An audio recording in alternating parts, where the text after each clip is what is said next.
Hello everyone, এই ধরনের প্রশ্ন পরীক্ষাতে প্রায়শই আসে বা বহুবার আসতে দেখা গেছে। কি ওয়ার্ড বলেছে? অ্যান্টোনিম। কার অ্যান্টোনিম বলেছে? না, অবসোলেট। অবসোলেটের অ্যান্টোনিম বলেছে। বাবু, আমি তোমাদেরকে সিনোনিমটা বলি, অ্যান্টোনিমটা তোমরা কমেন্ট বক্সে কমেন্ট করবে, তাহলেই ভাববো তোমরা বুঝতে পেরেছো বা শিখতে পেরেছো। দেখো, অ্যান্টোনিম বলেছে, আমি অ্যান্টোনিমে যাচ্ছি না।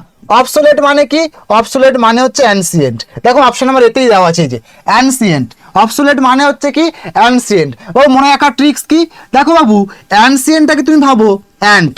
অ্যান্ট মানে কি বাবু? বলবে স্যার পিঁপড়ে। তাহলে পৃথিবীতে ডাইনোসর আসার আরো অনেক আগে থেকেই পিঁপড়ে আছে, পিঁপড়ে এসেছে। তাহলে পিঁপড়ের ব্যাপারটা কি অনেক পুরানো, অনেক আগেকার, সেকেলে যাকে বলবো আমরা, তাই না? অবসোলেট মানে হচ্ছে অ্যানসিয়েন্ট বা প্রাচীন, তাই না? তাহলে অবসোলেটের সিনোনিম হচ্ছে অ্যানসিয়েন্ট, তাই না? আউটডেটেড, একদমই তাই। তো এই জায়গাটায় দাঁড়িয়ে তুমি আমাকে বলবে এই অবসোলেটের অ্যান্টোনিম, এই দুটো অপশন আছে, আমি আর বলবো না, এই দুটোর মধ্যে নিশ্চয়ই কোনো একটা হবে। তাহলে কোনটা হবে কমেন্ট বক্সে জানাতে ভুলবে না। কি বললাম বোঝা গেল? তাহলে অবসোলেটের অ্যান্টোনিম কি হবে কমেন্ট সেকশনে জানাও। Thank you so much.